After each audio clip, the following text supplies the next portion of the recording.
Hola, ¿qué tal amigos? Bienvenidos a una nueva cita semanal de nuestro programa La Transmutación en nuestro canal Zoom Barcelona. Tú que estás viendo esta entrevista, te invito a que la compartas, nos sigas y no dejes de estar atento a nuestras citas semanales. Sobre todo para que no te pierdas nada, nuestras entrevistas con grandes invitados de la actualidad. Hoy, como no, tengo el placer de presentaros a un invitado muy, pero que muy especial. Él es economista, es docente, aunque actualmente no ejerce como tal. Ha sido durante muchos años docente de la Universidad de Sevilla, entre otras universidades. Sí que es cierto que actualmente está impartiendo docencia en un máster de desarrollo personal. Aparte es conferenciante y escritor con más de 60 libros y como experto internacional en el desarrollo local para las Naciones Unidas. En 2010 tuvo un accidente que con una experiencia cercana a la muerte sintió que a raíz de esa experiencia quería transmitir seguridad a la humanidad y, como no, emprender un nuevo viaje que le ha llevado hasta aquí. Sin más preámbulos, quiero presentaros hoy aquí en nuestro canal al gran Emilio Carrillo. ¿Qué tal, Emilio? ¿Cómo estás?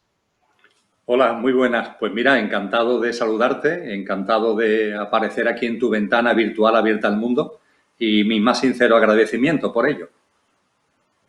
Gracias a ti, Emilio. Sabemos que tienes la agenda siempre a tope y para nosotros es todo un honor poder tenerte aquí hoy con nosotros. Emilio, tenemos infinidad de preguntas, llevamos años siguiéndote, tenemos muchas preguntas que nos hacen también los espectadores, oyentes, incluso dentro de la escuela, pero fíjate tú que dando un sentido y para coger quizá un hilo conductor, me gustaría que nos transmitieras un poquito, hablar un poco de, y sobre todo que has escrito también tu libro, ¿no? Hablar del tránsito. Pero antes del tránsito, Emilio, ¿la muerte existe? Como tal. Mi experiencia, que fue una experiencia directa, como tantas otras experiencias cercanas a la muerte, pone en evidencia que lo que existe es el fallecimiento físico, pero no existe la muerte. Lo que somos es mucho más que nuestra apariencia, es mucho más que nuestro coche, como a mí me gusta decir, nuestro yo físico, emocional y mental. Somos mucho más que eso y eso sigue absolutamente vivo cuando el fallecimiento físico se produce. Además de las experiencias cercanas a la muerte, tenemos el testimonio de muchas personas que tienen el don de ver, personas que ven a los desencarnados y que de forma generosa, altruista, en muchos casos anónima, porque son gente que no quieren darse a conocer en la mayoría de los casos, ponen en evidencia lo que hay más allá de eso que denominamos muerte. Y también, desde luego, tenemos que referirnos a todas las tradiciones culturales y espirituales que nos aseguran que la muerte no existe, que hay otro plano de vida más allá de la vida en el plano físico, que es la vida en el plano de luz.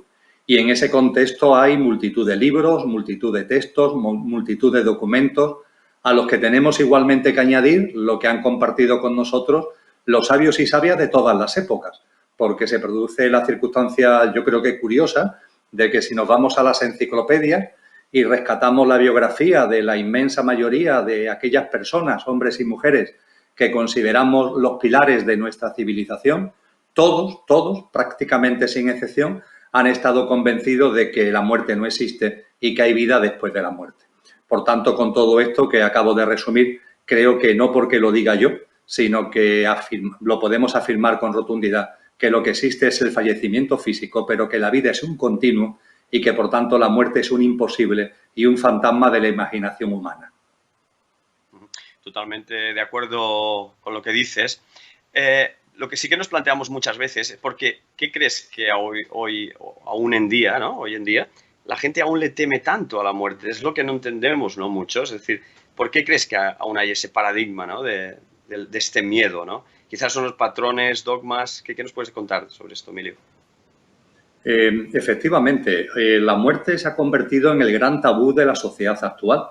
Durante un tiempo lo fue la sexualidad, pero ese tabú poco a poco ha ido quedando atrás. Y hoy, sin embargo, nos encontramos con ese nuevo tabú, que ha estado siempre ahí, pero que ahora tiene una mayor significación y una mayor potencia que nunca. Y esto además se pone de manifiesto en el hecho de que en esta sociedad la muerte queremos ocultarla, el fallecimiento físico queremos ocultarlo. Todo se hace muy rápido. los protocolos sanitarios, la gente fundamentalmente ya no fallece en sus casas, sino en hospitales, los tanatorios, todo muy rápido, 24, 36 horas, el entierro, la incineración, no hay prácticamente velatorios. Y esto, si escarbamos en ello, lo que pone de manifiesto es que no queremos mirar de frente a ese fenómeno. Preferimos vivir como si el fallecimiento físico no existiera. Y cuando acontece en nuestro escenario, en nuestro entorno de amistades, familiares, queremos pasar como de puntilla, lo más deprisa posible. Hay un miedo ciertamente a la muerte, que además, Marc, tenemos que tener en cuenta que tener miedo a la muerte significa también tener miedo a la vida, que es todavía peor, porque se contempla la vida como una especie de francotiradora que en cualquier momento te da el susto. Te da el susto a ti, da el susto a tus seres queridos, con lo que ello conlleva de sufrimiento. Y todo ello se debe ni más ni menos que a la inconsciencia. Esa es la realidad, la inconsciencia. Hay una falta de reflexión. La sociedad actual va muy rápida en todo. Hay un gran culto a la velocidad. Pasamos por encima del fallecimiento físico sin hacer una reflexión, sin hacer una introspección al respecto, sin pararnos a recapacitar como cosas que antes te sintetizaba, las aportaciones de tantos sabios y sabias, de tantas personas honestas, y eso lo tenemos ahí como olvidado. Y desgraciadamente, insisto, la muerte se ha convertido en el gran tabú de la sociedad actual. El miedo a la muerte provoca miedo a la vida y la forma de salir de esa especie de círculo vicioso es una consciencia a través de la introspección y a través de una reflexión que cada uno de nosotros debe llevar a cabo. Totalmente de acuerdo también.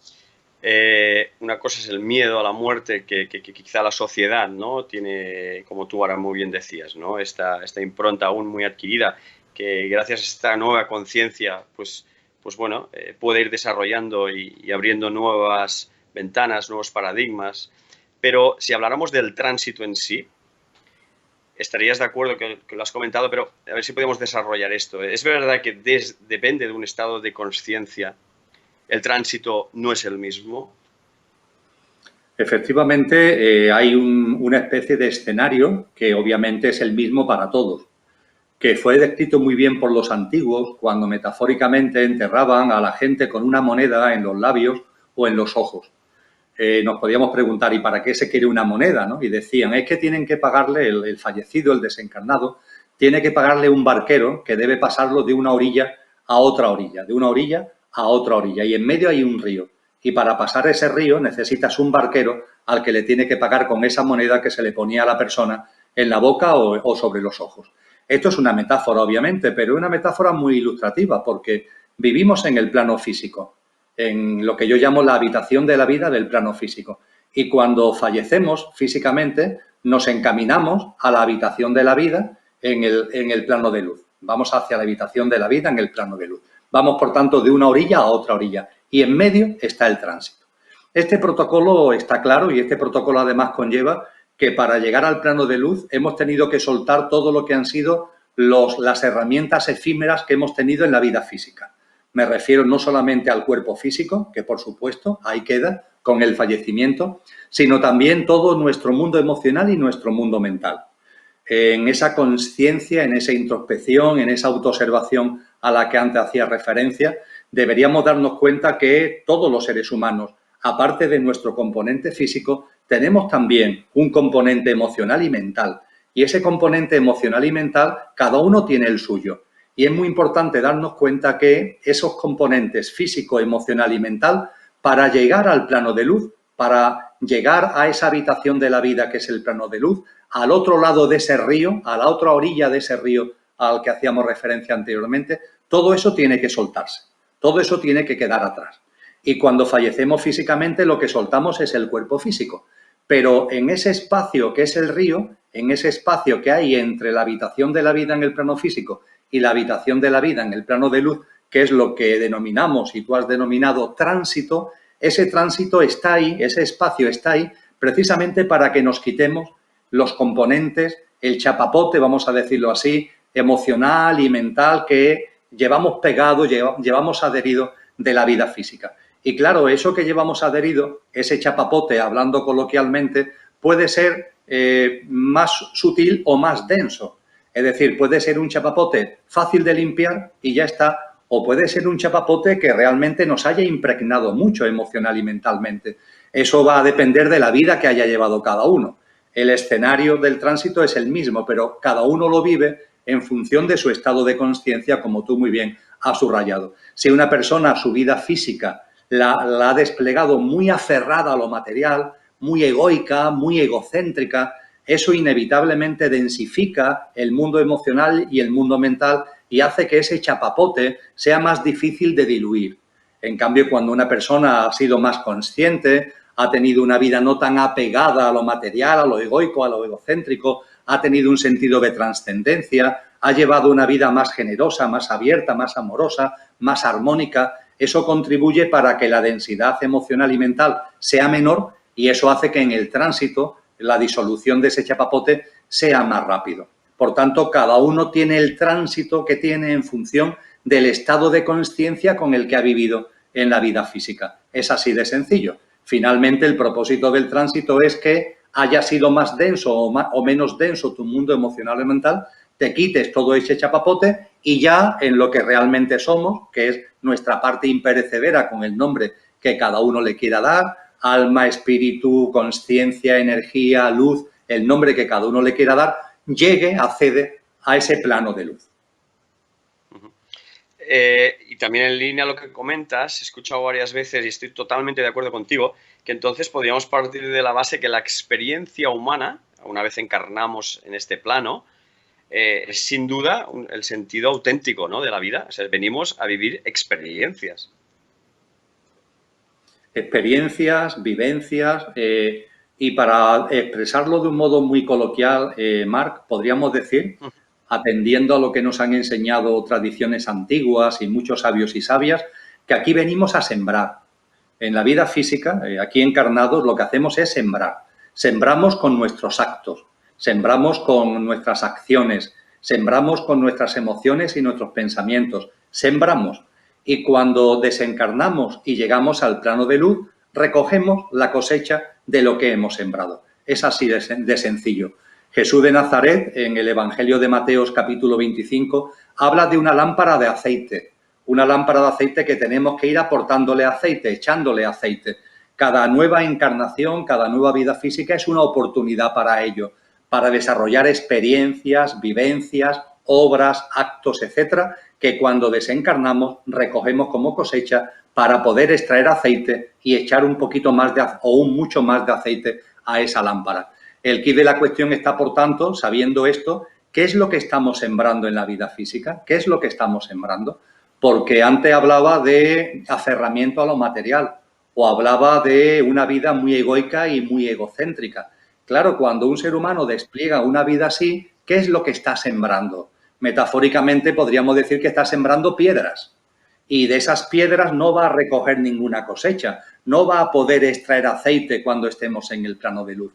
En cambio, una persona que encamina su vida con una mirada más abierta, con una mirada y con unas acciones de tener la mano más tendida a los demás, donde hay comportamientos altruistas, generosos, compasivos, amorosos, etcétera, etcétera, pues eso sí que supone una siembra de la que en el plano de luz podremos recoger una cosecha de la que extraer ese aceite. Por tanto, es verdad que la vida física la desarrollamos en un contexto que vamos a denominarlo efímero, pero no es menos cierto que nuestra dimensión álmica, por llamarlo de alguna manera, se va nutriendo y va evolucionando en autoconsciencia gracias a lo que en cada vida física vamos sembrando y después recogemos como cosecha. Sembramos y después recogemos como cosecha. La lámpara de aceite se va así llenando. Cada vez que volvemos a la vida física, volvemos con el nivel de la lámpara de aceite que hayamos conseguido lograr de todas las encarnaciones anteriores. Y ese nivel de lámpara de aceite supone empezar aquí la nueva encarnación con un nivel de autoconsciencia. Es decir, el aceite significa evolución en autoconsciencia del alma y cuanto mayor sea ese nivel, cada vez que volvemos a encarnar, ya partimos de una base de una mayor autoconsciencia y una visión de la vida, por tanto, más consciente. Con lo que estabas comentando ahora, has tocado el tema de las emociones, que por cierto me encanta, y me gustaría que desarrollaras también estas somatizaciones, cuando hablamos de enfermedades, ¿no? Sobre todo para el ser humano y sobre todo el cuerpo físico. Entendemos entonces que esta metáfora que ponías también, ¿no? A medida que vamos viviendo experiencias, nos planteamos muchas preguntas, ¿no? Que por qué el ser humano, a día de hoy aún está viviendo estas emociones tan pragmáticas, tan indivisibles, que esto nos perjudica, ¿no? Hablo desde el somos, ¿no? Y que somatizan tanto en el cuerpo. ¿Por qué no hay este chip ya un poco de entender de que muchas de las enfermedades que hoy tenemos hoy en día nos las creamos nosotros mismos? ¿Es así, Emilio? Efectivamente, y si nos observamos, Marc, que es muy importante cuando hablamos de todo lo que se mueve en nosotros, lo emocional, lo mental, la autoobservación es muy importante. Si nos autoobservamos, podemos comprobar que las turbulencias emocionales, las perturbaciones emocionales que nos desequilibran, nos causan desarmonía, sufrimiento, dolor, aflicción, todas esas turbulencias emocionales tienen como causa, siempre, siempre, siempre, sin excepción, la identificación con el pequeño yo. Es decir, la identificación con ese pequeño yo físico, emocional y mental y la personalidad a él asociada por el olvido de lo que realmente somos. Porque esto funciona así. Olvidamos lo que somos imperecederos, somos seres divinos, infinitos y eternos. Estamos en este mundo, pero realmente no somos de este mundo. Estamos aquí, como antes compartíamos, para desarrollar y desplegar una serie de vivencias, de experiencias, y sembramos y después recogemos cosecha y nuestra dimensión álmica va evolucionando en autoconsciencia, pero eso lo olvidamos por completo. Y al olvidar lo que somos, lo imperecedero, nos identificamos con lo que no somos. No porque no lo seamos, pero lo somos pasajeramente, lo somos efímeramente, lo somos perecederamente. Y al identificarnos con ese pequeño yo perecedero, estamos pendientes de lo que ese pequeño yo nos dice, olvidando que somos el conductor, no somos el coche, pero sin embargo estamos siempre pendientes del coche. Y el coche, como sí tiene fecha de caducidad, porque el pequeño yo sí tiene fecha de caducidad, yo no, el conductor no, pero mi coche sí tiene fecha de caducidad. Si yo me aferro al coche, el coche está dando siempre mensajes que son los mensajes propios de algo que tiene fecha de caducidad. Y ahí está el miedo a la muerte del que antes hablábamos, y ahí hay un montón de apegos a la vida material, e intentar buscar fuera algo que le dé satisfacción, que le dé placer, olvidándose por completo que la felicidad verdadera está en nosotros mismos, en nuestro auténtico ser, que no necesitamos el encontrar cosas fuera para ser felices, porque la felicidad es el estado natural de nuestro ser, pero claro, nos identificamos con el pequeño yo, esto lo olvidamos, aparecen las turbulencias emocionales y mentales y, como bien indicabas, las turbulencias emocionales además no se quedan ahí, sino que repercuten en el cuerpo físico. Y repercuten en el cuerpo físico a modo de enfermedades. Ciertamente las enfermedades que tiene un ser humano se pueden deber a muchas cosas. Hay enfermedades que son simplemente descuido, hace frío y no te abrigas, bueno, pues te constipas y eso no le busques tres pies al gato, simplemente es que has cometido una imprudencia. Si llevas una vida sana, si llevas una vida saludable, muchas de esas enfermedades que yo llamo de imprudencia o de desconocimiento desaparecen. Hay también enfermedades que tienen que ver con karma, es decir, con relaciones de causa y efecto que vienen de vidas pasadas. Hay enfermedades que tienen que ver con dharma, es decir, el dharma es el propósito de vida que antes hablábamos de sembrar y recoger cosecha. Y a veces en el plano de luz, cuando vamos a encarnar, elegimos enfermedades, tener aquí enfermedades de nacimiento o que aparezcan en nuestra vida como factor de impulso, para no quedarnos en una vida distraída, entretenida, donde la siembra al final sea de piedras. A veces elegimos tener enfermedades. Hay enfermedades que aparecen para decir esto se ha acabado. Son las enfermedades que yo denomino terminales. Aparecen porque el coche tiene que parar para que tú desencarnes. Y en ese contexto están las enfermedades que tienen un trasfondo emocional, que son bastante frecuentes. Yo creo que todos sabemos, porque lo hemos experimentado, que en cuanto que tienes una turbulencia emocional, lo primero que sientes es aquí, ¿no? Un impacto en el pecho, una presión en el plexo solar, tienes dificultad para respirar, se acelera el ritmo cardíaco. Si la turbulencia emocional se mantiene, te empieza a afectar al aparato digestivo. Desde siempre se ha dicho que las úlceras de estómago tienen que ver con temas emocionales y hoy tenemos un conocimiento de causa más amplio que pone en evidencia esta relación enfermedad, mundo emocional, enfermedad que tú has citado.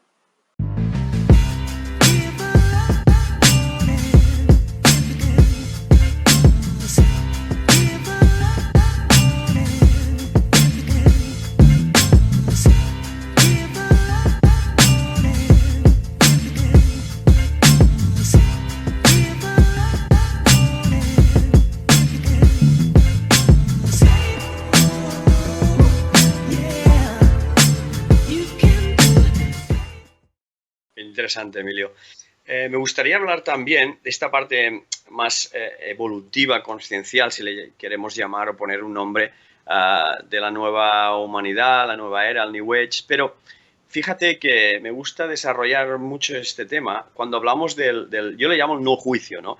Y continuamente vemos que aunque haya este estímulo, ¿no?, de esta nueva conciencia, ¿por qué crees que aún la gente tiene el juicio como muy impregnado, ¿no? Entiendo que podría ser como una era más pisciniana con esos dogmas, esos patrones muy adquiridos, pero ¿crees que realmente estamos en un proceso de ir desarrollando un poco el no juicio y que se vaya difuminando un poquito más?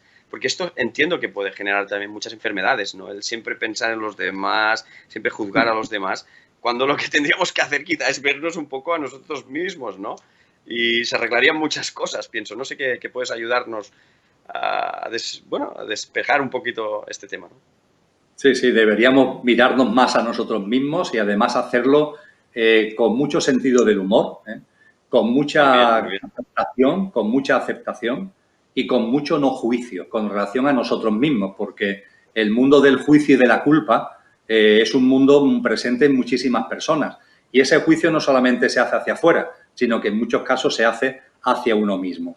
El juicio es andar por la vida con la balanza en la mano. Yo lo llamo así, andar por la vida con la balanza en la mano. Y tenemos todavía, la inmensa mayoría de los seres humanos, tenemos, unos más y otros menos, pero tenemos el hábito, porque es un hábito de vida, de andar por la vida con la balanza en la mano. Y con la balanza en la mano yo voy juzgando todo lo que aparece en mi vida, todo lo que veo en mi vida y en los demás. Me gusta y no me gusta, positivo y negativo, de acuerdo en desacuerdo, etcétera, etcétera, etcétera. Y vamos colocando en el platillo de la balanza aquello que nos gusta, aquello que no nos gusta, lo que nos origina bienestar, lo que nos origina malestar, lo que nos parece positivo, lo que nos parece negativo, lo que nos parece bueno, lo que nos parece malo, etcétera, etcétera, etcétera. Evidentemente, eso nos mete en una dinámica de sufrimiento. Menudo trabajo, menuda tarea hemos asumido sin que nadie para colmo ni nos pague. Lo hemos hecho, lo estamos haciendo voluntariamente. ¡Qué trabajón, Dios mío, hemos asumido! Yo digo que ha llegado la hora de darnos cuenta y tirar la balanza. A la balanza esa hay que decirle a Dios con cariño. Mira, he andado en esta vida posiblemente en muchas encarnaciones contigo, pero ya está, ya está. Yo ya tiro la balanza. Yo ya voy a vivir la vida de una manera totalmente distinta, que tiene que ver con la aceptación, que tiene que ver con saber que todo tiene su sitio, que todo tiene su lugar, que nada falta ni sobra. La vida sabe, hablando metafóricamente, por qué hay santos y por qué hay pecadores. La vida lo sabrá. Y la vida no hace distingos. El sol no hace distingos, la lluvia no hace distingos. La vida acoge todo, la vida lo recoge todo. Y nosotros mismos, en la reverencia por la vida, en el acercamiento a la vida, deberíamos también ir cultivando como nuevo hábito esa actitud. Por tanto, una confianza en la vida que conlleva una aceptación que no es resignación, que no es encogerte de hombro, no puedo hacer otra cosa, ¿qué voy a hacer? No, es una aceptación que es fruto de la confianza en la vida. Y desde luego, Marc, el no juicio, el no ir por la vida con la balanza en la mano, no significa inacción, que eso es algo también que nos suele confundir. Pues si yo acepto todo, pues entonces ¿qué hago? ¿Me convierto en una especie de ameba que no hago nada? No, por favor. El que tú tengas confianza en la vida, el que aceptes, el que tires la balanza, el que no enjuicies, te va a abrir una dimensión distinta de la vida, te va a abrir una perspectiva distinta de la vida y vas a ver cómo esa perspectiva distinta de la vida te va a impulsar a una acción, pero va a ser una acción consciente. No va a ser la acción inconsciente en la que antes andabas, aferrado ahí a ese pequeño yo que juzga, que dice lo que está bien, lo que está mal. No. Va a ser una acción distinta. Es la acción que nos han enseñado los maestros. Es decir, cuando analizamos la historia de la humanidad, hay maestros y maestras que han practicado la confianza en la vida, la aceptación, el no juicio, y sin embargo todos se han caracterizado por ser muy activos. De Buda a Jesús de Nazaret, todos han sido muy activos, pero han sido muy activos con una acción que no tiene que ver con esa acción del pequeño yo, donde todo tiene que ser lo que yo quiero, como yo quiero, donde yo quiero, cuando yo quiero. No, es una acción distinta, con una perspectiva de la vida más amplia, llena de amor, llena de compasión, muy sensible al sufrimiento que hay en las otras personas y en las otras formas de vida. Y es una manera de caminar por la vida muy difícil de definir, muy difícil de exponer y que se va abriendo delante tuya cuando vas abandonando esa manía del juicio, cuando vas abandonando ese viejo hábito de la balanza, esa acción consciente aparece en la vida como de forma natural, de forma espontánea y cada vez con más claridad. Confianza, aceptación, no juicio y acción consciente. Muy bien, Emilio, que hayas desarrollado este concepto, porque he escuchado muchas veces que me encanta cuando hablas de las tipologías, ¿no? Tengo entendido, si no me equivoco, disculpa, hablabas de 7 tipologías para esta conciencia humana, ¿no? No sé si llamarle así, pero me va muy al dedo, ¿no? Hablas de actitud consciente, perspectivas, acción. La pregunta que te haría aquí en este caso y en este sentido amplio es que entiendo, no quizá para desarrollarlas todas desde un punto de vista más abstracto, pero sí que creo que es importante que la humanidad entienda que desde tu desarrollo y tu experiencia, estos conceptos, y no desde la parte desde el ego, desde la parte egocéntrica, pero sí cómo podrías desarrollar estos 7 tips de la nueva conciencia que tú le llamas estas tipologías, que para mí son fascinantes y creo que cuanta más gente pueda oler, ¿no? Esta sensación de decir, bueno, yo creo que estoy despierto, pero no me pongo a la acción, ¿no? O quizá hablabas de otra tipología, ¿no? De pensar, no, yo estoy a la acción, pero es que quizá no me lo acabo de creer del todo, ¿no? Es decir, ¿cómo podrías desarrollar estos tips, ¿no? Para que la gente entienda un poquito y bueno, y que se pueda un poquito también cada uno vernos, ¿no? Donde estamos desde, ya digo, desde una parte del no juicio y no desde el ego.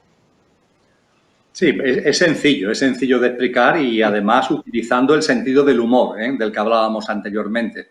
Y no como juicio, sino simplemente como una descripción objetiva. Es decir, voy a hablar de esa tipología que tú me comentas, cómo podría describir los colores que hay en la habitación en la que estoy. No con juicio, sino simplemente diciendo, oye, pues esto es de tal color, aquello es de tal color, esto es verde, amarillo, rojo, marrón, etcétera, etcétera. Para entender lo de la tipología, lo primero a poner de manifiesto, Marc, es que antes hemos hablado de que en la encarnación sembramos y cuando desencarnamos recogemos la cosecha de lo que metafóricamente podemos extraer aceite para ir llenando la lámpara. Bien, ¿esto dura para siempre? Es la gran pregunta. ¿Esto dura para siempre? Lo cierto es que no. Hay ciclos. Y la humanidad vive ciclos. Y los ciclos que vive la humanidad no son solamente de la humanidad, son ciclos que tienen que ver con la Madre Tierra, y la Madre Tierra, sus ciclos tienen que ver con el Sistema Solar, y el Sistema Solar con la Vía Láctea. Es decir, que hay ciclos pequeños, hay ciclos grandes, y todos interaccionan. Y los sabios y sabias, la sabiduría antigua, muchos hombres y mujeres, esto lo han puesto de manifiesto y nos han advertido de que llegaría un momento determinado que este proceso de siembro, recojo la cosecha, encarno otra vez, siembro, recojo la cosecha, tiene un punto final cuando esta humanidad tenga que dar paso a una nueva humanidad que podríamos decir que es de una frecuencia vibracional más alta, una nueva humanidad de una frecuencia vibracional más alta, porque también la Madre Tierra, en el contexto de ciclos mayores, la Madre Tierra también está evolucionando hacia una frecuencia vibracional más alta. Cuando hablamos, por tanto, de una nueva humanidad, estamos hablando de una humanidad que, en comparación con la actual, es una humanidad ejemplar, es una humanidad que vive mucho más desde la esencia que desde la apariencia, mucho más del conductor que desde el coche, y el paso a esa nueva humanidad tiene que ver con ciclos cosmogónicos, fundamentalmente la evolución en conciencia de la propia Madre Tierra, y después, individualmente, el que pasemos o no pasemos, tú o yo, nuestra dimensión álmica, a esa nueva humanidad, va a depender del nivel de aceite de nuestra lámpara cuando llegue el día D y la hora H, el nivel de aceite de nuestra lámpara que hayamos ido consiguiendo a lo largo de todas las encarnaciones.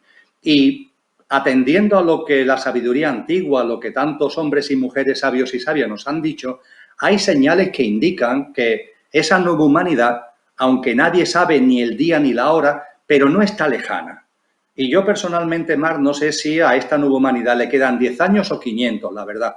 Pero atendiendo a lo que nos han dicho, atendiendo a lo que nos han descrito desde muy antiguo, hay señales que anuncian que esa nueva humanidad no está lejos. Esas señales empiezan ya a estar aquí. Y creo que hoy cualquier persona que tenga ojos para ver puede percibir que la humanidad actual está ya colapsada. Es una humanidad que sí, desde el punto de vista tecnológico, etcétera, pero en lo que son sus fundamentos éticos, sus fundamentos trascendentes, está como colapsada, que lo que origina es mucho sufrimiento, sufrimiento para la humanidad, sufrimiento para la naturaleza, para los seres vivos y para la madre tierra. Hay una sensación de agotamiento, hay una sensación de colapso. A mí me gusta decir, y ya voy a lo de las 7 tipologías, que estamos en una casa que ha tenido su papel, que nos ha servido durante muchos miles de años, pero que ya no nos vale. Es una casa vieja, es una casa que amenaza ruina, y amenaza ruina desde sus cimientos. Está agotada, anquilosada. Y a partir de ahí la nueva humanidad es una nueva casa, es algo así de sencillo. Es una casa nueva. Ha llegado el momento de decirle adiós a esta casa que se está cayendo desde sus cimientos y pasar a la casa nueva. Y ahí es donde aparecen, con sentido del humor y sin juicio, sino descriptivamente, es donde aparecen las 7 tipologías, porque ante esta casa que es una ruina y la alternativa de la casa nueva, hay personas que no quieren ver, personas que no ven, sería la primera tipología, personas que no ven que esta casa es una ruina. No lo ven, ya está, pues ya está. Su estado de conciencia, su visión del mundo, desde el mayor respeto, no ven. Están los segundos que entreven, pero lo que entreven no les gusta, incluso les asusta y entonces optan por no querer ver. No es que no vean, es que no quieren ver. Y hay por ahí un dicho que dice que no hay peor ciego que el que no quiere ver. Estas dos primeras tipologías, el que no ve y el que no quiere ver, no se percata, no se da cuenta que está en una casa que es una ruina y, por tanto, no computa nada que tiene que ver con la nueva casa, con la nueva humanidad. Hay una tercera y cuarta tipología que son curiosas porque sí se percatan que esta casa se está cayendo. La tercera tipología es la que, viendo que la casa se está cayendo, intentan reformarla. Intentan remodelar el tejado, los tabiques, hacer una cocina nueva, un cuarto de baño nuevo. Pero, por favor, si la casa se está cayendo desde los cimientos, claro, no gastes energía ahí en la reforma. No quieras reformar una casa que se está cayendo. Esas energías ponla al servicio de la construcción de una nueva casa. Bueno, pues esta tercera tipología engloba a personas que están ahí, intentando reformar, intentando ahí remodelar esta casa que se está cayendo. Hay una cuarta tipología que ve que también que la casa se está cayendo, pero curiosamente le abduce el cómo se está cayendo. Es decir, el crujido de los cimientos, el cómo la casa se viene abajo, los absorbe y empiezan a percibir todo lo que está ahí funcionando, que hace que la casa se esté cayendo, la élite, las manipulaciones, el dominio, el control, todo lo egoico y egocéntrico que hay en el mundo, en la sociedad. Yo lo digo y lo hablo con amigos míos que son muy amigos y que están en ese escenario y lo hablo con ellos con muchísimo cariño. Yo lo llamo una adicción a las conspiraciones, los adictos a las conspiraciones. Yo le digo, oye, que yo ya me he dado cuenta, que yo ya sé que hay una élite que domina, que controla, ya me he dado cuenta del papel de las industrias farmacéuticas, ya me he dado cuenta de cómo esa élite utiliza las tecnologías para tenernos ahí totalmente entretenidos, distraídos, dominados, controlados, etcétera, etcétera, etcétera. Una vez que lo ves, ya desengancha, ya lo sabes. Claro. Es lo propio de esta casa que se está cayendo, que es una ruina y que no da más de sí. Ya llevamos, por tanto, 4 tipologías. Nos quedan 3. Esas 3 que nos quedan son personas que se han dado cuenta que la casa es una ruina, han tomado la decisión de salir de esa casa porque saben que necesitamos una casa nueva. Es un paso importante en comparación con las otras 4. Estas 3 tipologías ya han dicho, no, yo me voy de esta casa porque necesito una casa nueva. Pero entre los que dejan la casa, están decididos a dejar la casa que es una ruina, la vieja casa, y se encaminan hacia una casa nueva, hay 3 tipologías. Hay una, que sería la quinta en el glosario general, hay una que es la quinta, que quiere que alguien le construya la nueva casa. Imagínate, es decir, la que casa alguien la construya. No involucrarme. Pero necesito un promotor inmobiliario, ¿eh? Alguien que me la haga. Entonces, pues decimos, es que dentro de la élite hay élite buena, mala, pero también hay una élite buena que nos van a construir la nueva casa. Hombre, por favor, pero ¿tú te crees que dentro de la élite alguien está en condiciones siquiera de construirte la nueva casa? Hay gente que dice, no, van a ser extraterrestres, ¿eh? Extraterrestres que van a venir.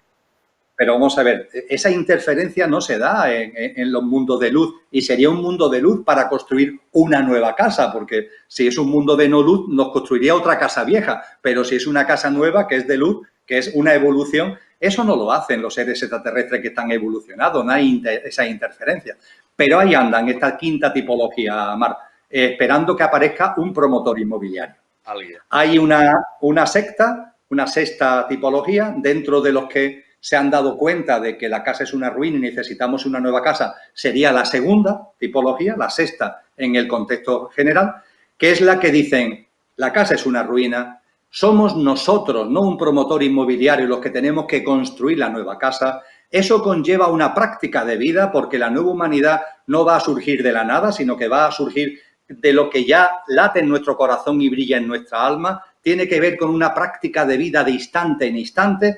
Y yo me pongo a ello, pero de vez en cuando, Todavía, no sé por dónde tú vives, pero hay pueblos de Andalucía donde la gente en los pueblos, para sus hijos, para sus hijas, compran un terrenito y van construyendo la casa para su hijo, para su nieto, poco a poco. Cuando van teniendo dinerillo, aprovechando los fines de semana, aprovechando las vacaciones, van construyéndolo poco a poco. Bueno, pues esto es aplicable a esta sexta tipología. Son personas que dicen, vamos a construir la nueva casa, pero de vez en cuando. Es decir, no lo ponen como algo realmente presente y primordial en sus vidas. Y por fin está la séptima y última tipología, que es la que efectivamente, dándose cuenta de la necesidad que tenemos de una nueva casa y de que eso pasa porque mi vida, la mía, ya ponga ahí la semilla, sea la que siembra esa nueva casa, me pongo a ello y me pongo a ello con perseverancia, con consistencia, con ganas, no de vez en cuando, sino intentando que toda mi vida esté totalmente enmarcada, que toda mi vida esté llena ya, cada instante de la misma, de esa nueva humanidad a la que estamos aspirando. Qué interesante, Emilio. Me encanta esta metáfora que has utilizado de la casa, creo que ha quedado muy claro. Y bueno, fíjate si me ha quedado claro que ojalá, ¿no? Ya no digo ojalá desde un prisma sino de vamos a vivirlo desde un plano más presente, ¿no? Ojalá haya más promotores y cada vez hayan, mejor dicho, más promotores y más accionadores, ¿no? De estos bueno, con más ganas podamos desarrollar nuestra propia casa, nos ponamos a la acción, nos arremangamos y estamos cada día construyendo. Es fantástica esta metáfora. Entrando un poco ya en esto, cuando hablabas de acción, yo aquí sí que veo también, a ver cómo desarrollamos, cómo vivir más aquí y ahora. Es decir, todo el mundo habla del mindfulness, de que para este estado evolutivo de la nueva consciencia, pues está claro, todo el mundo tiene claro que hay que vivir un estado más de consciencia plena, ¿no? La pregunta que te hago aquí muy directa es ¿cómo? ¿Cómo diríamos a la gente que nos está escuchando ahora mismo, cómo vivir el aquí y ahora desde un estado de consciencia más profundo, ¿no? También la respuesta a esta cuestión que planteas, Marc, también es simple. Puede parecer complejo, pero no lo es, porque el único problema, por denominarlo de alguna forma, que tenemos es que nos hemos puesto a nosotros mismos, hemos adquirido unos hábitos de vida que nos alejan de lo natural. Vivir en el presente, vivir en el aquí y ahora y vivir con presencia, eso es lo natural. Es lo que realmente somos. Yo no tengo que encontrarme a mí mismo, es que lo soy. Y lo único que hay que hacer es que eso aparezca en escena. ¿Qué es lo que sucede? Que hemos ido adquiriendo por inconsciencia propia, por influencias ajenas, hemos ido adquiriendo una serie de hábitos que eso, que es lo natural, lo dificulta. Y es tan simple lo que tenemos que hacer como dejar atrás esos hábitos. Ya está. Y en la medida en que vayamos dejando atrás esos hábitos, lo que somos va a ir apareciendo en escena. Tenemos la habitación muy llena de muebles por esos viejos hábitos que hemos adquirido. En la medida en que vayamos sacando los muebles de la habitación, ese espacio libre va a ser ocupado por lo que realmente somos, no con esfuerzo, no por algo intelectual, sino de una manera natural y práctica. A partir de ahí, hábitos de vida que nos dificultan, muebles que tenemos ahí en la habitación que impiden que lo que somos aparezca en escena. Pues, por ejemplo, el ritmo de vida. Tenemos que ser conscientes que por hábito estamos metidos en un ritmo de vida de mucho estrés, siempre con prisas, un enorme culto a la velocidad, y todos tenemos margen de maniobra para serenar nuestro ritmo de vida. Más o menos, en la medida de lo posible, como a mí me gusta decir, en la medida de lo posible. Pero todos podemos ir introduciendo en nuestra vida un mayor sosiego, espacios de pausa, espacios de silencio, espacios de autoobservación, de respiración consciente, un ritmo de vida más sosegado, más calmado, más tranquilo, para que ese viejo hábito vayamos sacando el mueble fuera de la habitación. Igualmente, en ese ritmo de vida tiene mucho que ver el consumismo. No nos damos quizás cuenta, pero tenemos el hábito de creer que necesitamos muchas cosas y lo mucho que necesitamos, lo necesitamos mucho, y eso nos mete en una dinámica de vida que tiene que ver con este estilo y este ritmo al que hacía antes referencia, absolutamente superficial y absolutamente artificial. Deberíamos ir sacando esos muebles de nuestra habitación a través de un consumo más responsable, un consumo más consciente, dándonos cuenta que no necesitamos tantas cosas y que las cosas que necesitamos no las necesitamos tanto. Nuestra alimentación también debería ser una alimentación más consciente, más saludable, que no dañe a ser posible a otros seres vivos. El ir saliendo también de una práctica de vida, las tecnologías que son maravillosas, fíjate, tú y yo estamos manteniendo este encuentro maravilloso gracias a ello, pero las tecnologías tienen también unos inconvenientes que además socialmente son impulsados, y es que te pueden quedar metido en la distracción y en el entretenimiento más tonto y más lelo, y ese hábito de vida también está presente en muchas personas.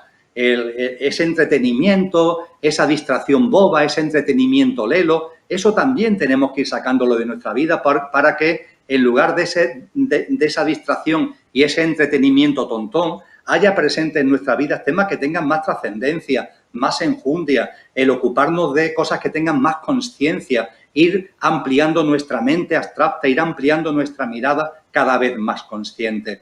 Y, por supuesto, en todas estas prácticas que estamos hablando, también todo lo que tiene que ver con armonizar, equilibrar nuestro mundo emocional y mental, de lo que hablábamos anteriormente, es absolutamente fundamental, radicalmente fundamental. Y eso tiene mucho que ver, como también hemos compartido ya, Marc, con ir recobrando la conciencia de lo que somos, identificarte menos con ese pequeño yo que está siempre ahí, protestón, enfadón, caprichoso, egoico y egoísta, e ir permitiendo que lo que tú eres vaya saliendo en escena. Por tanto, es una práctica de vida, la del aquí y ahora, de la atención plena, que es ni más ni menos ir, permíteme que lo diga así, quitándonos implantes.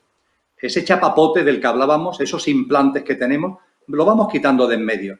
Con tranquilidad, con tranquilidad. No hay que tener prisas en esto. Sin prisa, pero sin pausa, en la medida de lo posible. Y cuando vamos tomando esta acción, las cosas se van desenvolviendo con mucha más rapidez de lo que podíamos pensar al principio. Es como si el crecimiento personal, el desarrollo de conciencia fuera teniendo una evolución de crecimiento exponencial, no aritmético, sino exponencial. Pero hay que empezar, claro, hay que ponerse manos a la obra.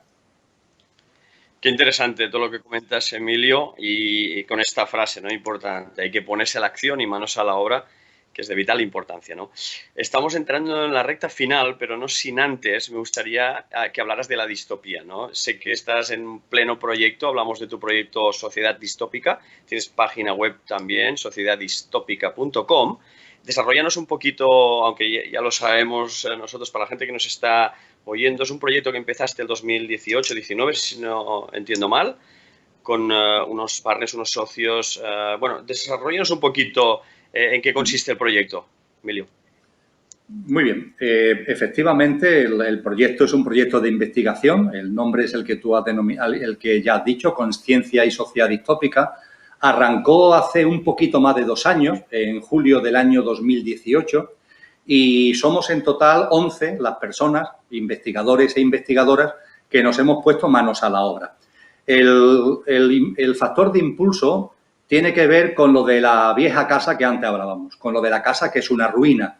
Es decir, empezamos a darnos cuenta que esta sociedad hace aguas por muchos sitios.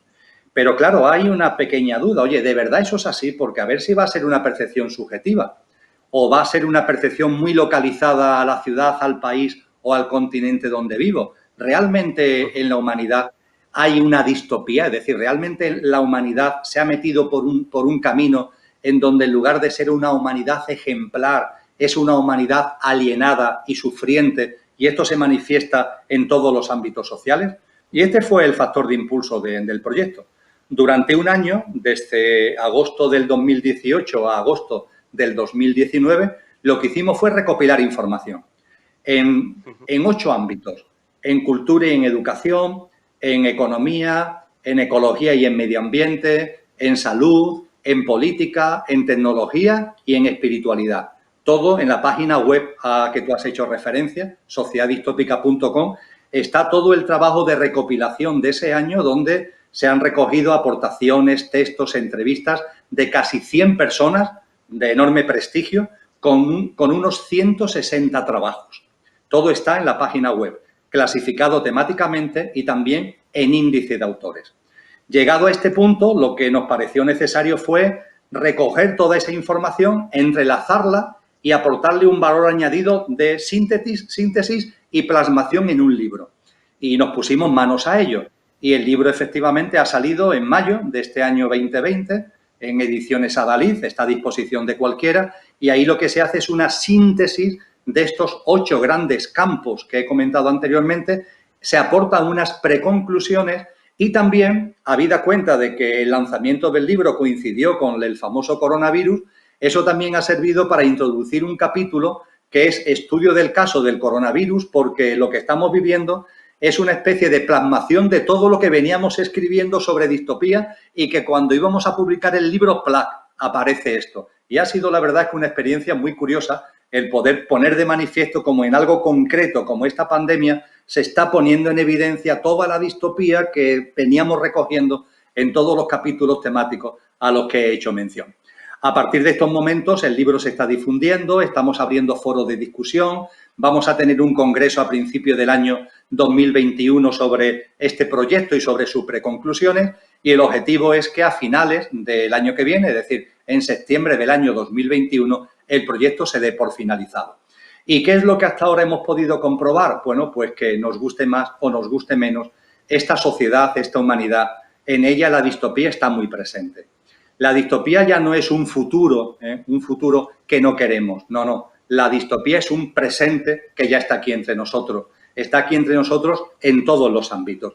Y no tenemos que salir corriendo más, lo que tenemos que hacer es darnos cuenta que está ahí, para que nuestra vida, conociendo lo que está ahí, vaya encaminándose hacia otra cosa, que es la utopía. Y dándonos cuenta incluso, y esto es importante, y permíteme, son muchas las cosas que podía compartir, pero sé que el tiempo es limitado, y voy a centrar mi reflexión sobre lo siguiente: el darnos cuenta de que la distopía y la utopía están presentes en la humanidad de la misma forma que están presentes en cada persona, y ambas tienen su papel en la evolución de conciencia. Porque, claro, la sociedad humana es muy distópica, pero también hay utopía en la humanidad. Es decir, también hay muchos movimientos, hay muchas personas que están sacando lo mejor de sí, lo están poniendo a disposición de los demás, al servicio de los otros. Ahí está. No sale tanto en los telediarios, en los informativos, pero ahí está. Tú estás, por ejemplo, ahí con tu programa semanal, haciendo una labor de conciencia, de divulgación. Oye, lo hace de forma generosa, lo hace por compartir de corazón. Permíteme que lo ponga de ejemplo. Bueno, dirá, bueno, es un grano de arena, ¿vale? pero es que al final todo se fabrica a través de muchos granos de arena, ¿no? Y eso también está presente en la humanidad. De la misma forma que está presente en la vida de la persona. Cuando en la vida de la persona aparece el sufrimiento, cuando aparece la enfermedad, por ejemplo, en muchos casos sabemos que esa distopía personal es un factor de impulso para que reacciones. ¿Cuántas personas solamente han cambiado su vida, han hecho un giro en su vida cuando ha llegado la distopía a su vida? No la de la humanidad, sino la de su vida en concreto, ¿no? Pues bien, eso ocurre a nivel personal y ocurre a nivel colectivo. Y esa distopía que estamos viviendo es una oportunidad para que cada vez más personas tomemos conciencia, nos vayamos dando cuenta que esta casa es una ruina y nos pongamos en acción para construir la nueva casa.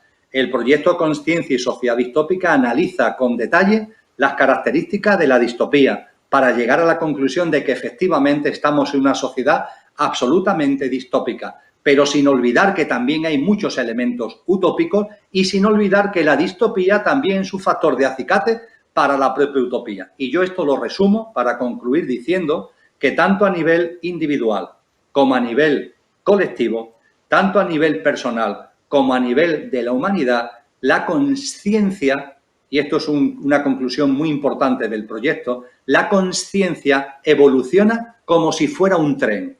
¿Cómo avanza un tren? Sobre dos raíles, ¿verdad? Es imposible, en cuanto que falte un raíl, se descarrilaría el tren, ¿verdad? Bueno, pues la conciencia evoluciona sobre el carril de la utopía cada vez que sacamos lo mejor de nosotros mismos, cada vez que hacemos cosas que tienen que ver con generosidad, con servicio, etcétera, y también sobre la distopía, porque la distopía, que origina sufrimiento, origina dolor, origina turbulencias, también sirve como factor de enlace, como factor de impulso para dejar atrás tanto entretenimiento lelo, tanta distracción tonta, para darnos cuenta. El experimento de la rana hervida lo pone muy bien de manifiesto. Si a la rana la ponemos en el recipiente con agua y la vamos calentando poquito a poquito, muere hervida. En cambio, cuando se le dan calentones, la rana brinca. La distopía es una gran oportunidad para la humanidad para que brinquemos. Y lo que estamos viviendo ahora mismo, la distopía con relación a esta pandemia y todos sus efectos en el corto, en el medio y en el largo plazo, tenemos que verlo haciendo un análisis riguroso. Hay otras muchas cosas, pero a lo que ahora nos afecta tenemos que verlo como una enorme oportunidad para el avance en conciencia de la humanidad y de cada uno. Qué interesante, Emilio. Nueva conciencia. Ya lo sabes, vamos justitos ya de tiempo, pero no sin antes, como no, agradecerte. Súper interesante el proyecto Sociedad Distópica. Os emplazo a todos. Yo que ya voy siguiendo a Emilio desde hace ya muchos años, os diría que le dierais un vistazo, porque la verdad es que hay mucho contenido, como tú comentabas, Emilio. Muy interesante este proyecto que lleváis desde los 18. En fin, estaremos muy atentos a todo este desarrollo que vayáis desarrollando. Como no, Emilio, también deciros, tienes tu blog, ¿no? Emilio Carrillo Benito.blogspot.com, ¿es así? Sí, bueno, pero es más sencillo poner en cualquier buscador, poner el cielo en la tierra. Es más sencillo. Cierto, también es verdad que el título, el cielo, lo tengo aquí delante, el cielo en la tierra. Y se accede directamente. Tienes un montón, como estoy viendo, de contenido y de, bueno, al final pues veremos también aquí todos tus libros publicados, que son muchos, muy interesantes. Y Emilio, como te digo, para mí, déjame decirte aquí públicamente, para mí ha sido todo un placer, todo un honor tenerte aquí hoy. Y al fin y al cabo, pues eso, agradecerte inmensamente, de gratitud. Sé que tienes la agenda, como decía a la introducción, muy apretada, pero para mí ha sido todo un honor que estés aquí en el programa. No sé si quieres añadir alguna cosita, nos vamos despidiendo. Pues quiero concluir como empecé, Marc, con mi agradecimiento hacia ti y diciéndote que hemos llegado a este encuentro a través de amigos comunes y que a partir de este encuentro el lazo de la amistad también ha surgido entre nosotros. Así que a tu disposición y muy agradecidos también a todas las personas que vean este vídeo y que ojalá le hayamos aportado algún granito de arena a su evolución en conciencia. Gracias, Emilio. A vosotros, ya lo habéis escuchado. Nos vemos en el próximo programa con grandes invitados. No sin hoy darle una vez más las gracias al gran Emilio Carrillo. Hasta luego.